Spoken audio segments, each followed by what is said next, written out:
Hey guys, welcome back to another video on the Blade.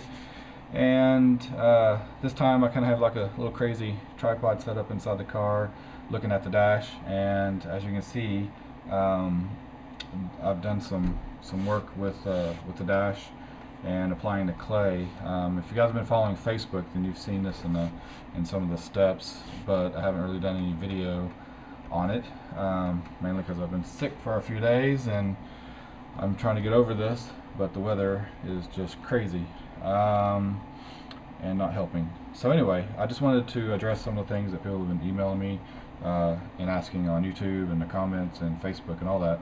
So one of them is the dash. So the dash I'm using is the MX5 Miata dash, and I'm just using the shape. There's nothing inside the dash. It's completely empty, and it's just providing a base for me to apply the clay onto, and that's just so that I don't have to waste a bunch of time creating the forms and foaming everything up like I did with the actual car design.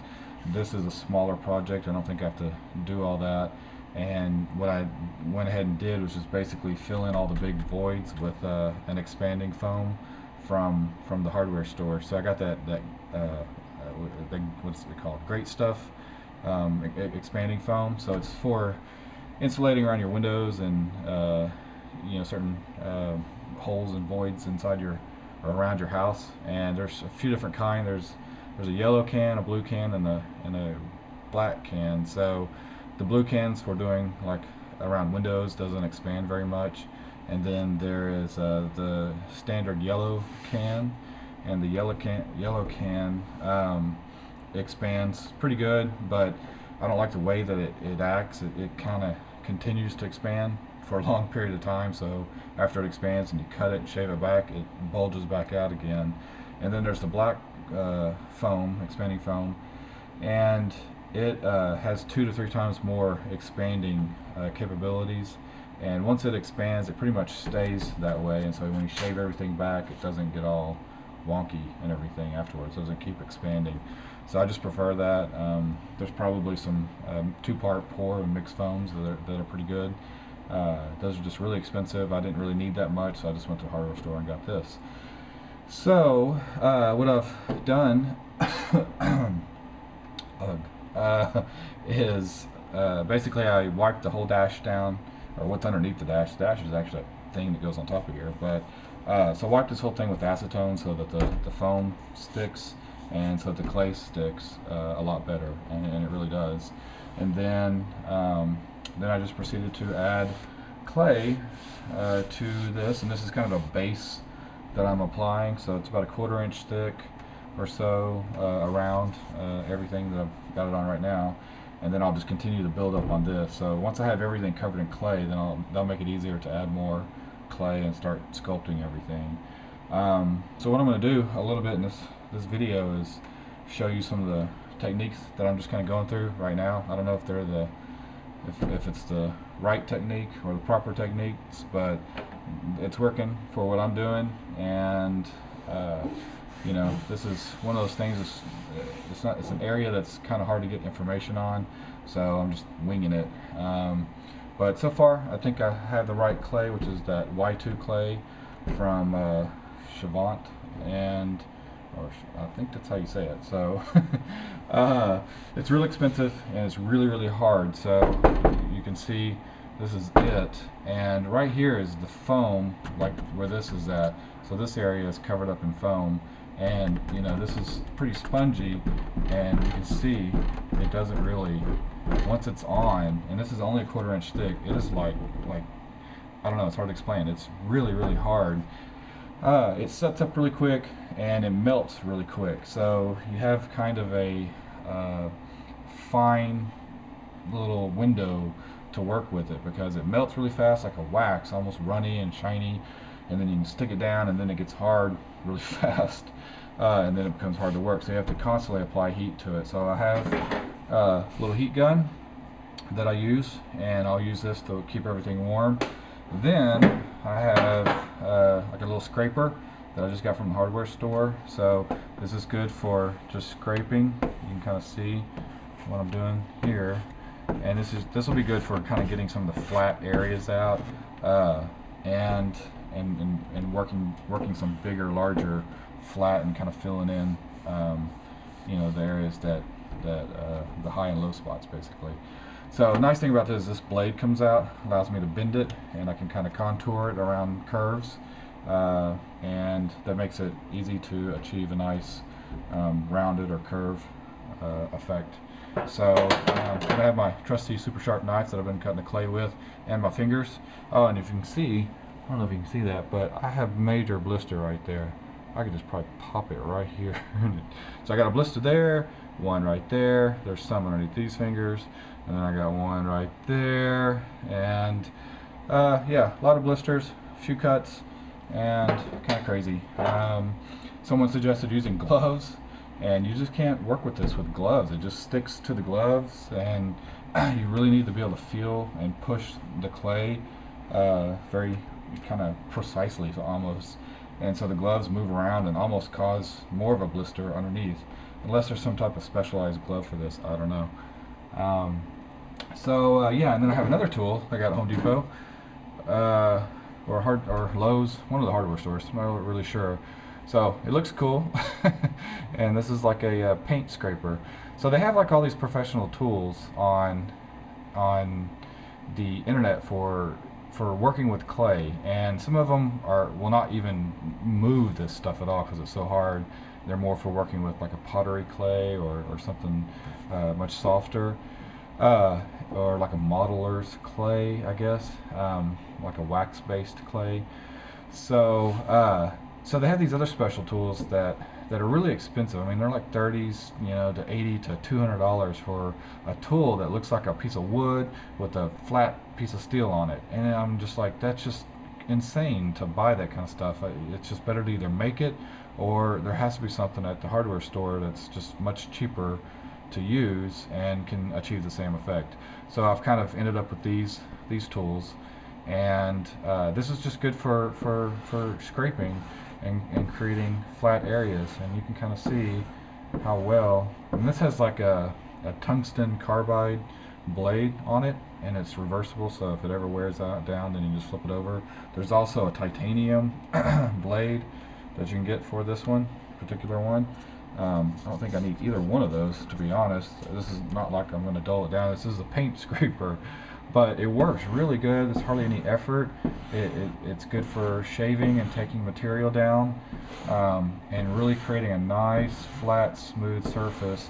A lot of times when you're doing this, what happens is it skips. I can't really do that. Okay, if I go fast, the tool skips and creates these little ruts, and that's not good. You don't want that.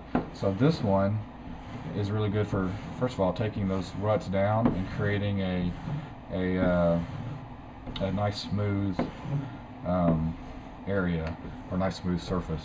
So I feel like I'm wasting it when this stuff falls to the ground. I feel like that's like $5.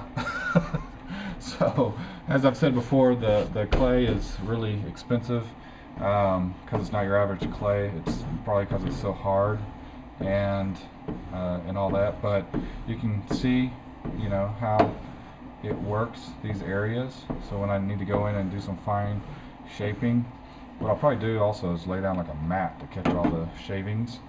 Now when this stuff is warm, it doesn't act like this. It's better to shave it and shape it after it's cooled down. Just makes it easier for at least this kind of work that I'm doing. And you know, so you can just kind of see how that works. And what I'll end up doing later is kind of masking off the lines using special tape to show the lines of the design, and then I'll use these tools to work the area down and really get it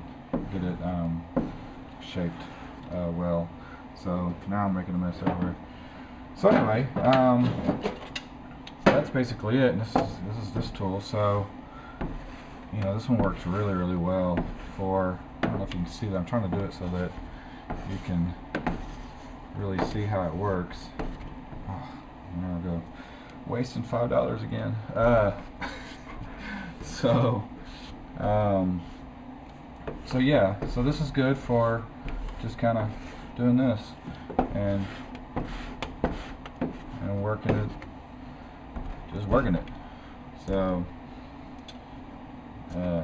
yeah, and this is going to be kind of a crazy video because I'm trying to explain this, talk it, work it, do it all at the same time, and I'm not really sure how good I am at doing that. And I'm just kind of making like a pile of leftover bits right there. What I'll do is I'll come back and heat that up, and then I'll just mush it into wherever it needs to go. So okay, then how long is this video? Okay, 10 minutes. Okay.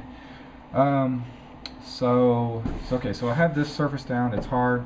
I need to add more and just keep going until I cover the whole thing. And what I've done is a nifty little trick. This is a heating pad because I need to heat. These things come in like these 12-inch billets, right?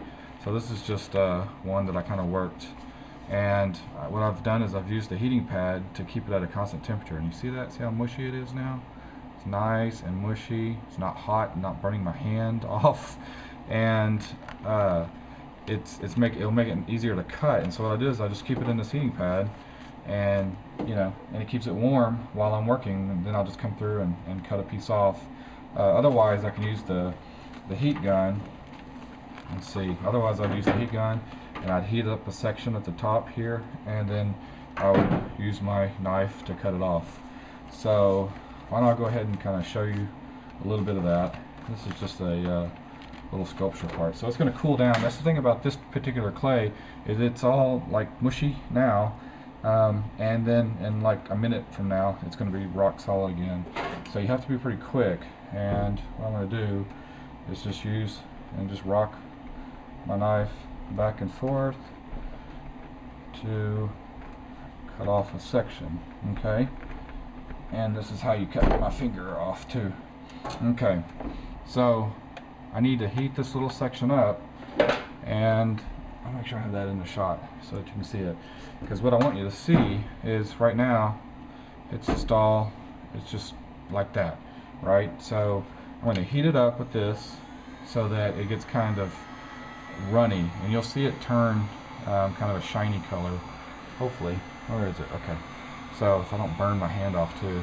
That's the thing about this heat gun, is you really have to watch where you're pointing. So alright, so you can kind of see parts of it are getting shiny and melted looking, and now you can really burn it if you're not careful with this.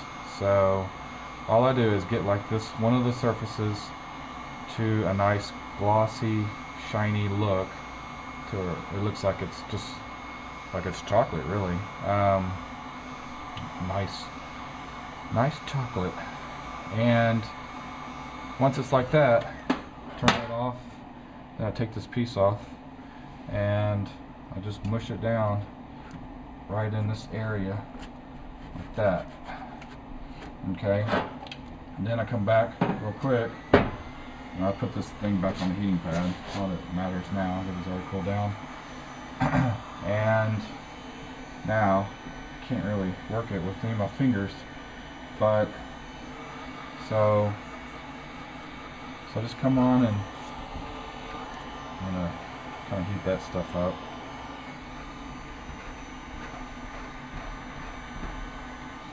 Okay, so I'm gonna work this.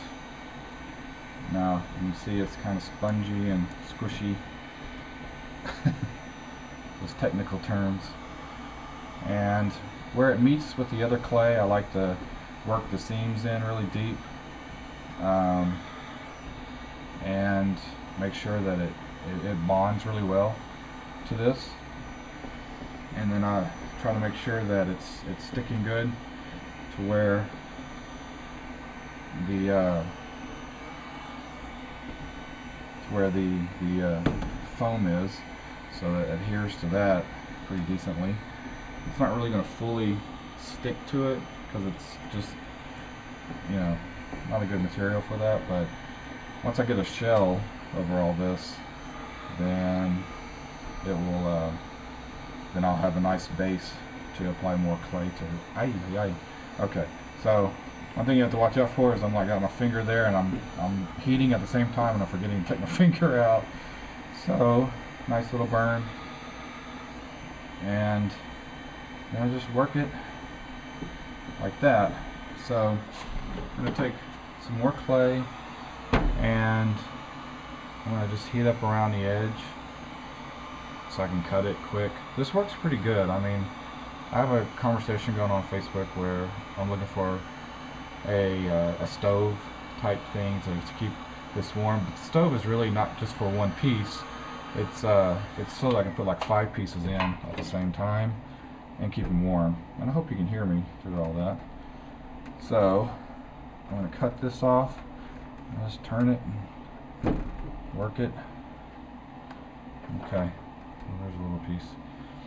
So, alright, so I'm going to turn this on. And this has a high, like super high, which will melt the whole thing. So there we go. I don't know if you can see that looking super melted. And you don't want to get it too much, because what happens is it actually burns and gets crusty. So you have to be real careful at the temperatures that you get this clay to, because you can ruin it pretty easily. Okay, so and let's kind of keep on going like this.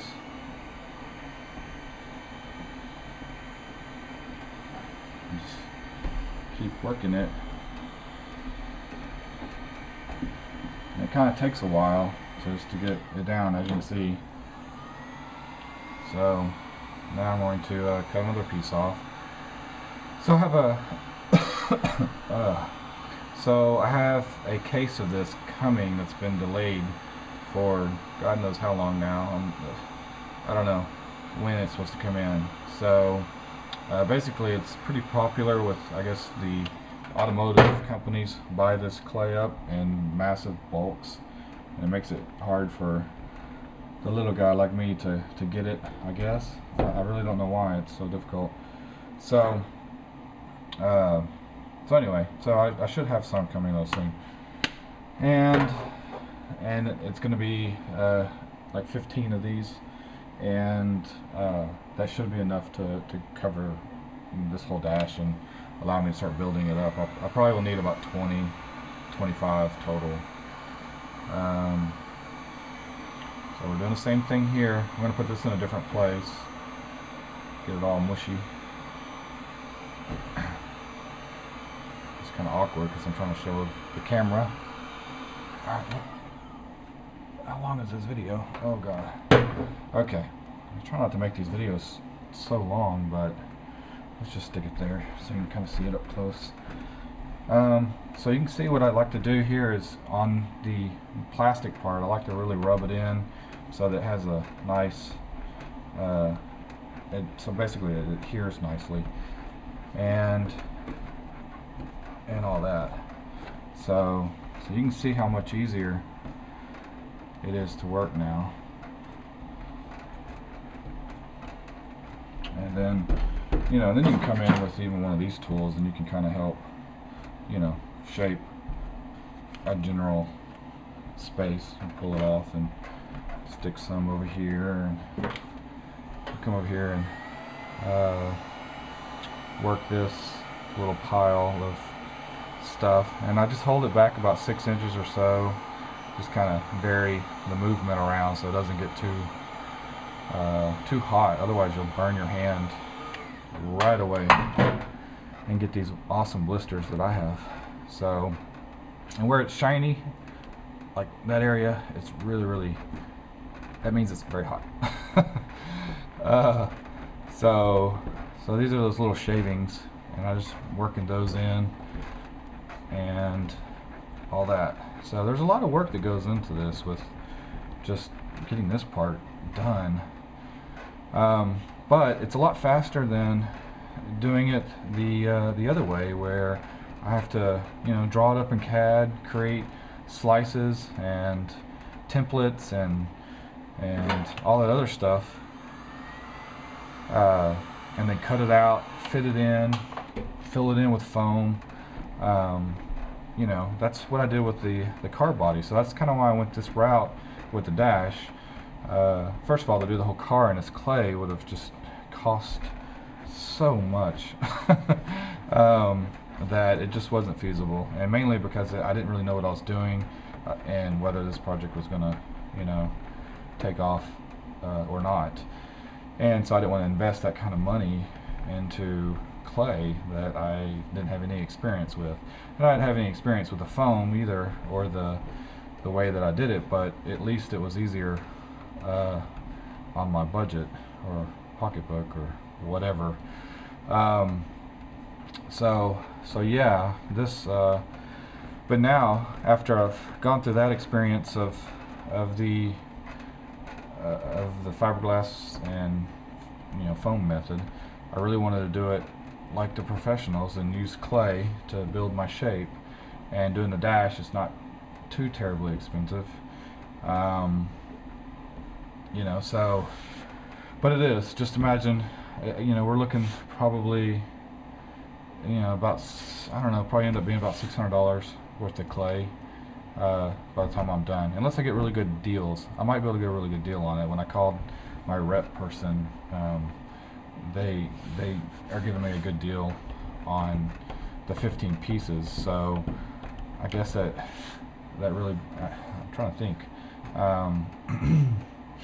I hate being sick. Math. Okay. Yeah. So I guess it's close around $300 or so dollars. I think. So anyway, all right. So I'm trying to close this video up because I'm just chatting too long. But hopefully you guys are getting an idea of how to work this stuff. And now it's all kind of soft because I've slowly heated this whole thing up, so I can work it easier now. And it holds its temperature pretty good when it's this size. So I still have to go by and fill in all this with the rest of the clay, and, you know, then do that whole side. So what I'll do next, after I fill in the clay areas, I'll start marking out where the vents are, and I'll actually cut the plastic area out of where I want the vents. And I think I'm actually, holy crap, I think I'm sitting on a vent. Yep, and that's awesome. So so I have these little vents, and these are the ones from the Miata, but the ones that I'll end up using are a billet version of this with little flaps, a little bit more modern styling to them. And, you know, eventually maybe I'll have some custom made, but you can buy these all over the place. They're basically the same ones that are in like Audis and Lamborghinis and things like that. So they're standard size. And what I'll do is I'll place this in the area that's going to go, and I'll mark this area like that, and then I'll actually cut through the plastic, and I'll go ahead and fit these in and build out the piece that is going to hold the vent. I'll do that all the way around on each side, and including where the gauge pod is over there. So yeah, yeah, so keep a hold of that. So I hope that kind of gives you guys an idea of what I'm doing with the clay. And then, you know, feel free to ask questions on my Facebook. I have my forums that are really slow right now, so please go chat it up in the forums. I'm trying to get that going because I really think that's a good, you know, will be a good resource to help people with stuff like this. But I can't keep coming up with the topics to talk about. So I'm talking to myself or something. So I mean, there's a few people talking, but it's, you know, I really want to build it up to something that's not out there. It's kind of different. So yeah, and that's at cardesignersandbuilders.com, and then also have a Car Designers and Builders Facebook page, and then of course the standard BXR Motors Facebook page. So all the links are down below in the video, and you can check all that stuff out, keep updated with the Facebook stuff, ask questions, let me know what you want me to cover in the next video, because I'm going to be doing this for a little bit while the cold season is here, because it's a lot harder to mess around with the fiberglass work that I need to do. I'm still going to be doing some of it, but I don't know if you can hear in the background, I have a heater going, and I have to leave that on a really long time to get this place cooled down enough for the fiberglass to cure properly. With this, I don't have to worry about it. The cold actually helps, because I like working with this cold better. So yeah, so that way I have a couple of projects on hand. Also have, I think I've mentioned Danny Chang, who's doing concept drawings for this interior that we're going to sculpt out, so you may see him in some of the videos later on when I get all the rest of the clay in. Then I have a friend, Eric Schaefer, who's doing the chassis design, the new chassis design, which I think you guys are going to trip out over. So it looks pretty awesome from what we've been showing and working on, and a lot of cool features to this chassis that are going to go way beyond any kind of other car like this, I guess. I don't know. So I mean, not super beyond. It's not like an Indy car, but for a project like this, it's pretty crazy. And so I just want to say thanks to those people who really been helping out. And then we also still have the video game thing in the works, and at the same time I'm trying to raise money to get all the rest of the components for this car, because you know, some of you guys are wondering how much does it cost to do some of this stuff, and you know, honestly, we're looking at probably another 50 grand to get everything needed to get the prototype on the street. So not going to really say how much I've had in it so far, but I could be driving a really nice car right now. But that's another story. So, you know, just the price of following your dreams, really. And yeah, okay. So I think I'll end it on that, because we're at 27 minutes, and this is a long freaking video. Alright, I want to go try to get better and back out to do another video, and you guys take it easy. I'll see you guys in the next video. Later.